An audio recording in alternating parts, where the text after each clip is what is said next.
Nagbabalik ang PTV Sports at makakapanayam nga natin ng live si Mr. Percival Go mula sa Lahing Ginebra Fan Group. Ito na sir, magandang umaga. Pwede na nating ituloy ang ating kwentuhan. Pero umpisahan ko na. Welcome. Yes sir, dito sa PTV Sports. Unang tanong ko, kailan ka ba nagsimula maging fan at paano mo ba i-define ang pagiging die-hard fan? Good morning po. Good morning po sa lahat ng mga viewers. Nag-start kasi ako maging fan nung bata pa ako through my father. Kasi lagi siyang nanonood ng Ginebra noon. Iba-iba pa yung pangalan kasi bata pa ako. Hindi pa naman ako ganun ka-diehard noon. So naging diehard lang ako nung The Fast and the Furious era na. Doon ako, kasi nung one time na nakita ko, sabi ko nga, parang exciting panoorin. Kagiwa, tsaka si Helter Brand. Tatakbuhan sila, tapos parang sila lang yung player nung tumatak sa akin, sabi ko gano'n. Susuportahan ko to, sabi ko gano'n. Parang bumalik yung excitement ko. Kasi nung bata ako, nanonood lang naman ako eh. Actually, parehas kami ni Sir Percival. Naabutan ko lang yung, nung bata pa ako, yung paglalaro nila Jaworski, nila Gayoso, nila Vince Hison, David Marlo Aquino. Pero hindi ganun ka diehard. Hindi pa ako nanonood ng live nun. Yun. Nung nag-high school ako, nung nakita ko na may susuportahan na ako, doon ako nagsimulang paano ba makapag-reach out sa mga to. Hanggang sa nakapanood na ako ng mga team practices, nakakalapit na ako sa kanila. Pero anong memorable moments nyo being a fan sa kanila? Tulad nga ng nasabi mo, sir, no? Na paano ba makipag-reach out sa kanila? Pero anong, para sa'yo personally, ano po ba yung mga parang memorable moments mo being a fan? Yung memorable, medyo marami. Kasi isa na yung nakakasama ko sa commercialismo nila. Nung pagdating sa Ginebra, yung product, pag may mga endorsement na ilang beses na siguro mga tries na rin ako nakasama. Iba pa extra lang ganun. Kasama ko sila sa Sanya Lopez. Yan, no? Ngayon. Pero yung pinakatumatak talaga is yung kasama ko sa isang game na pumutol ng 8-year title drought ng Ginebra. Kasi yun yung yung pinaka masarap sa feeling. Kasi kung di nalalaman ng iba, kaming mga grupo, pag nanonood kami, sama-sama lang kami sa upper box. So hindi siya reserved seats. So as early as 7 AM may nakapila na sa amin. Wow. Ang laro gabi pa. Ganon kami ka-supportive sa kanila na talagang gumugugol kami ng oras. Kaya yung championship na yun, napakasarap. Parang iniisip ko nga nung time na yun, scripted ba to? Kasi nagulat ako, umilaw yung buong paligid. Di ba? Parang yung naglabasan yung flashlight. Kaso medyo, awkward sa nangyari. Mag-video ako, biglang umugong yung paligid ko. Nalaglag yung cellphone ko kasi, yung pagkakatira ni Justin Brownlee, yung syempre, yun yung pinaka nakakatuwang part. Nag-champion na kami. Tapos nagulat ako yung mga nasa paligid ko, nag-iiyakan. Ako hindi ko na rin napigilan. Kasi syempre, tagal naming inantay yun. Actually, partner, no? Yung mga ganyang bagay, kasi mga ganyang memorable para sa kanila yan eh. Medyo sentimental para sa kanila. And at the same time, nagiging emotional sila kapag, yun nga, no? May magandang nagawa yung sa franchise, yung kanilang idolo. Well, nabanggit mo nga, Sir Percival, na nagkakaroon na kayo ng, kumbaga, nakakapag-reach out ka na sa kanila, nakakasama ka nila, nakakapanood ka ng practice. Pero among all the players na nakilala at nakausap mo, kanino ka ba talaga na starstruck? Ay, kaya ito yung naging idol ko talaga on and off the court, si JJ Helter Brand. Siya yung, kumbaga, in-idolize ko na siya sa game, tapos nung nakilala ko pa siya ng personal, mas tumaas yung respeto at paghanga ko sa kanya. Kasi talaga siya, malapit siya sa mga fans. Tsaka napaka-genuine nung approach niya. Nung una, ini-English pa siya practice. Yung pala sabi ko, nagtatagalog ka pala. Sabi niya, konti lang.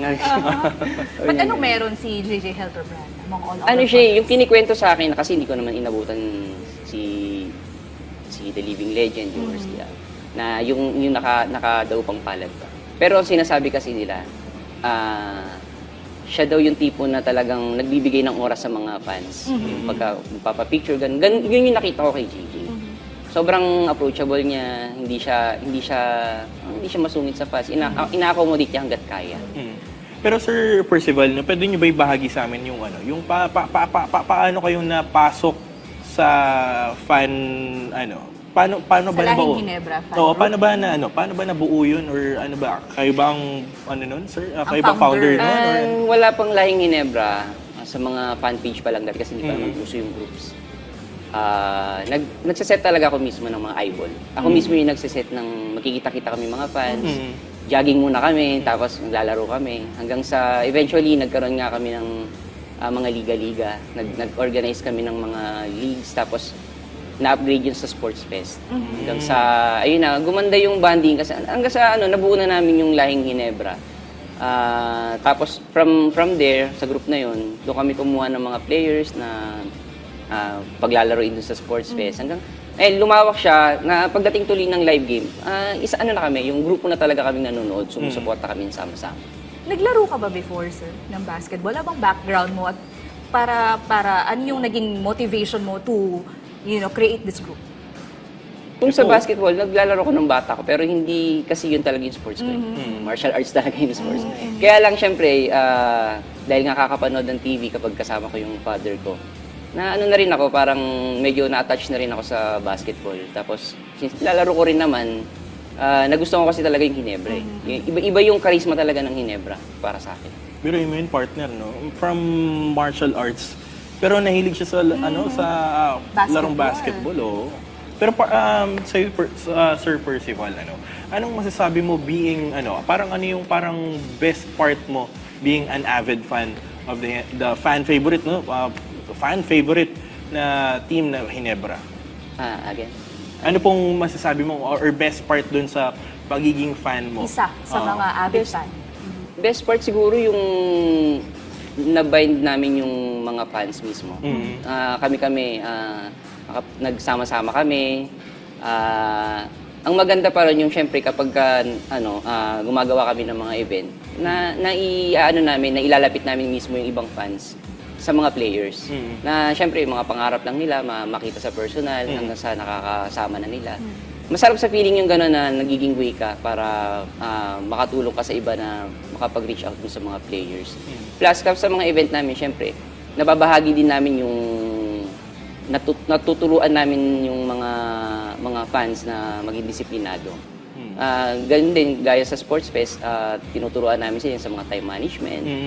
Sa amin kasi, pagka halimbawa may laro kami, pag sinabi mong 8 a.m., 8 a.m. talaga. Pagka lumagpas ka ng 15 minutes, default na talaga, walang consideration. Ganun kami. Hindi kami katulad sa iba na mag-aantay ng isang oras. Hindi ka pwede doon, Paolo. Para sa atin lang, partner. Sir, matanong ko lang, naka-headband ka. Sino bang mo dito? Ay, hindi naman makapal na kasi mukha. Kaya akala ko, di ba? Hindi ako nakapagpagupit kahapon eh. Buti hindi ka rin nagpakalbo, sir. Nagpakalbo ko. Okay. Siguro, inspired lang din ni Mark Kagi kasi ang idol ko talaga dalawa noon, si JJ and Mark. Tapos, sa sobrang pagka-fan ko sa kanila, pati yung bunso kong anak, ipinangalan ko sa kanila. Ginawa ko siyang JM. J Kala ko Mark. Spark eh. Mark Ay, the maganda Spark. yun, Oo, Pero mo, nabanggit mo, sir, nagkaroon ako ng pagkakataon na makapagpa-picture dito sa dalawang to, nung courtside reporter pa ako sa MPBL. And iba yung, sa mga celebrity. Wala naman ako na celebrity, pero mas sa starstruck ako sa mga atleta.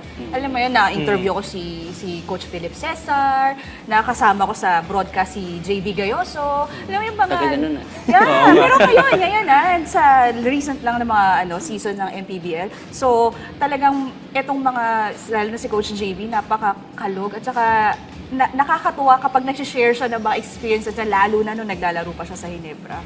So, pero sir, as a fan, syempre, lalo na ang laki ng fan base ng Ginebra, na-experience mo na bang mabash? Ayan. Ako mismo. Kasi as a group leader, minsan ikaw talaga titignan eh. Meron, kaya lang, ako kasi parang hindi ako para dun eh. Kumbaga, hindi ako pumapatol.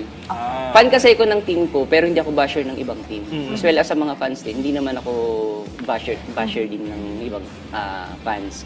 So ako nakafocus ako sa team ko. Hindi ako masyadong nag-entertain ng mga bashers sa ganun. Actually, maganda yung Kaya minsan partner, pag minimension ako dun sa mga nagpo-post about Ginebra, mga negative, minimension ako kasi syempre alam nila na isa ako sa admin ng Lahing Ginebra. Sabi ko na wag niyo na akong i-mention kasi hindi ako pumapatol sa ganun. Nagpo-focus ako sa team ko lang. Paano mo na-avoid yung ganong Oo, kasi bashing? medyo matindi yung sir, Yeah. di ba? Parang alam naman natin sa basketball, lalo yung mga fan talaga na nanonood mismo dun sa Araneta Coliseum or kahit sa mga venues no talagang nakikipag-away, nakikipagsigawan, may dala pang mga banner. Pero para sa iyo, sir, paano mo nga na-avoid or naiiwasan? Ayun nga, sabi nila pagka diehard ka raw, dapat nakikipagbasagan ka raw ng mga ganun. Iba kasi yung way ko eh. Actually, sa ibang, yung mga team fans, marami akong kaibigan sa kanila. So, nag-create nga kami ng, ng PBA Fans League eh. Oh. So, meron kaming grupo ng, maglalaban-laban kami, Ginebra, Alaska, Pure Foods, mga Maganda ganun. yun, no? Kami mismo. Wow. So, May may mga sarili friends silang ako sa grupo. sa ibang group. Kaya siguro pagka nakikita din ng iba na ako yung binabash dahil sa Ginebra nga, siguro sila na rin mismo nagpa-facilitate. Sino nag-isip nun, sir? Yung Idea magpuno ng Oo, yung liga. mga liga ng mga fans ng Ginebra. Kami rin mga admin ng bawat. Meron kaming nakapag-create kami ng GC. Yung iba kasi naging kumpare ko na, naging Yun nga friend ko maganda sa- partner, no? Kasi parang makaiwas din sa bash, di ba? Na parang away ng... Creating relationships, Oo. no? In and out of the court. Pero, so ilan taon na ba ang lahing Ginebra? Nag-10 years kami itong taon na. Okay. Tapos nabanggit mo nga yung mga liga na binuo ninyo. Saan ba to? Sa Manila lang ba to? Or buong Pilipinas? Lahat ng fans? Yung games ginaganap dito sa Quezon City. Minsan lumalabas kami, malayo na yung Manila, ganyan. Pero open siya kahit saan. May mga bumibiyahe talaga, malalayo pa. Minsan may mga taga Batangas pa, Cavite, Laguna, mga ganun. Bumibiyahe talaga sila, uwian. May Nueva Ecija. Yung mga Wow. ganun. Parang nai-enjoy lang nila yung yung Company, bonding.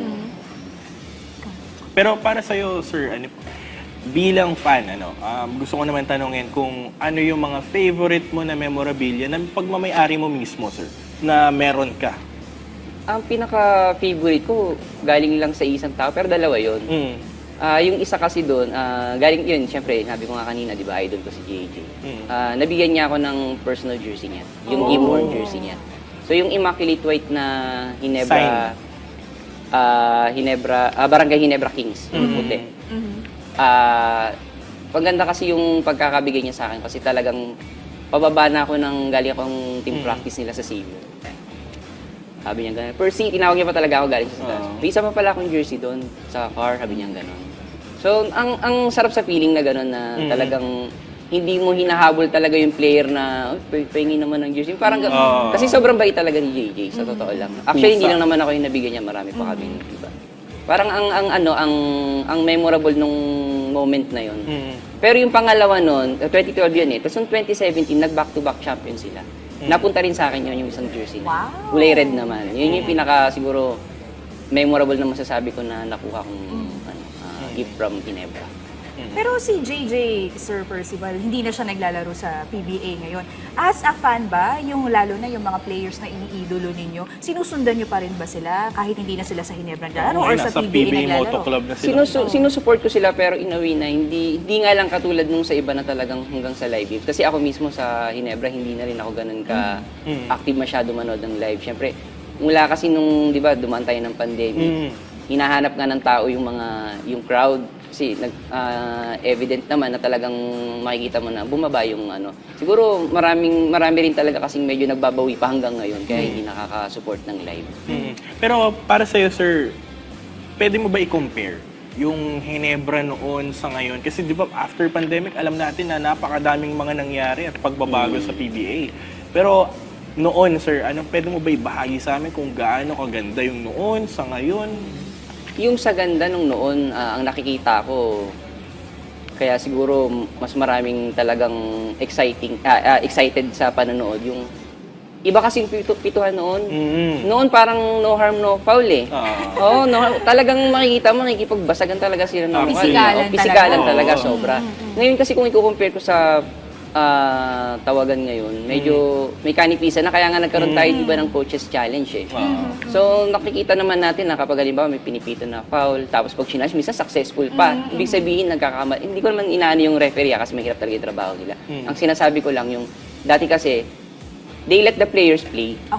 Yun yung exciting doon na talagang hinahayaan nilang maglaro yung mga players. Unlike ngayon kasi medyo parang konting ano lang, dito agad. At yun ang namimiss ng fans partner. Oh, actually. Yun ang Sana namimiss mabalik. ng fans. Oo. Yung pisikalan talaga, yung kumbaga bardagulan talaga, di Nagkaroon ba ako partner? na ng chance sa South, sa Zamboanga, yung isang tricycle driver, sabi niya, Ma'am, magkakaroon na MPBL dito, pero alam mo, ang hindi ko na nakikita ngayon, yung mga pisikalan na sa loob Totoo ng naman. court. Tapos na dati, mabalik ko lang, nakakwentuhan ko din si Sir Rudy Distrito, di ba? Ang kanyang moniker is the Destroyer. So sabi ko, nagtanong ako, bakit nga ba yan ang moniker mo? So, syempre, nag-share siya ng mga panahon niya na ganito, na talagang iba daw talaga ang basketball nung araw compared sa present time. Pero, matanong ko lang ikaw, Sir Percival, as a fan, hanggang saan ba umaabot yung pagiging fan mo? Nabanggit mo nga yung pituhan. Di ba, do you only look at how the players play? Do you only look at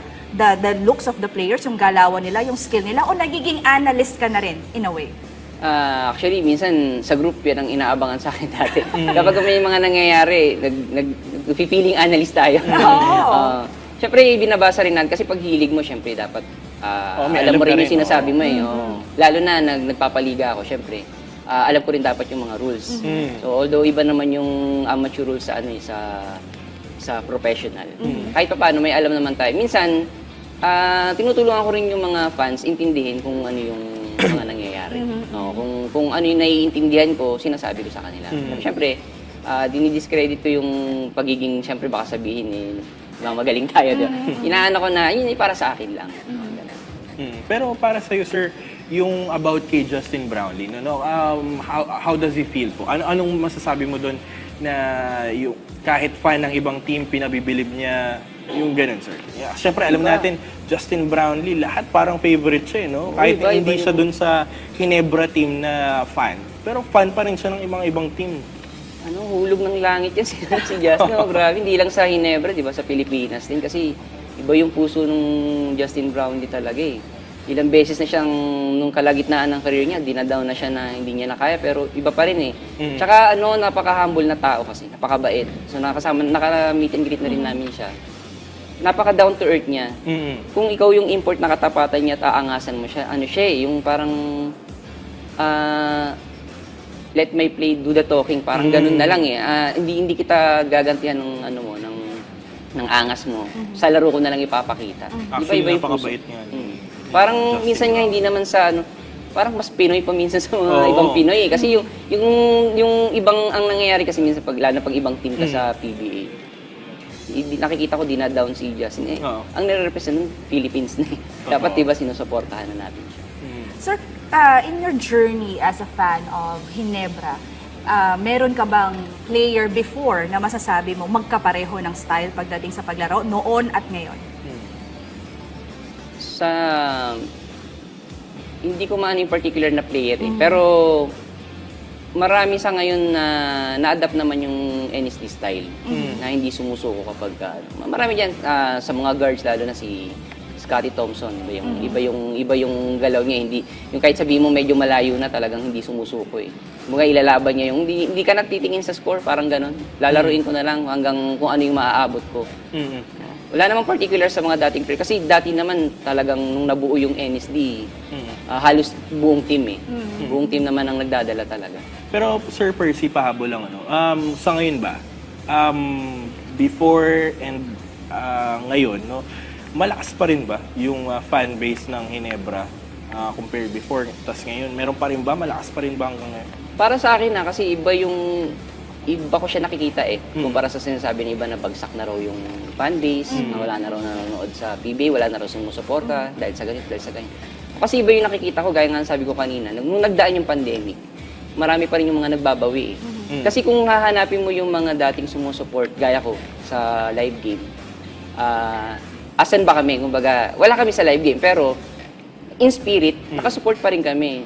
Kung makikita naman natin, pati sa mga views ng mga live streams, mga ganun, mataas pa rin eh. Ibig sabihin, hindi naman nawawala yung pagiging fan ng mga fans dati na hanggang ngayon, nandiyan pa rin. Kaya lang, iba-ibang way lang tayo mag-support. Hindi lahat nakikita sa live games. Every time talaga na Hinebra naglalaro, punong-puno yung oo. venue. Sir Percival, ang dami ko pang gustong itanong actually. sa'yo. Pero alam mo, this is your chance para magbigay ng mensahe sa lahat ng fans ng Hinebra, sa lahat ng iniidolo mo kay JJ at sa ibang Hinebra fans. Go ahead, sir. Ayun, sa lahat ng mga Hinebra fans, continue to support lang yung favorite team natin. Hindi naman tayo nawawala, dito lang tayo. Kapag may mga games, kita-kits tayo. Tsaka sa idol ko si JJ. Hindi na kami nagkikita kasi dati talaga sinusundan ko siya kung saan ano. Maglalaro pa yata siya sa susunod na liga sa PSL. So may team yata siya doon. Tingnan mo na lang. Baka makapanood mo siya ulit. Ayan, again, maraming salamat Mr. Percival Go mula sa Lahing Hinebra Maraming Fan Group.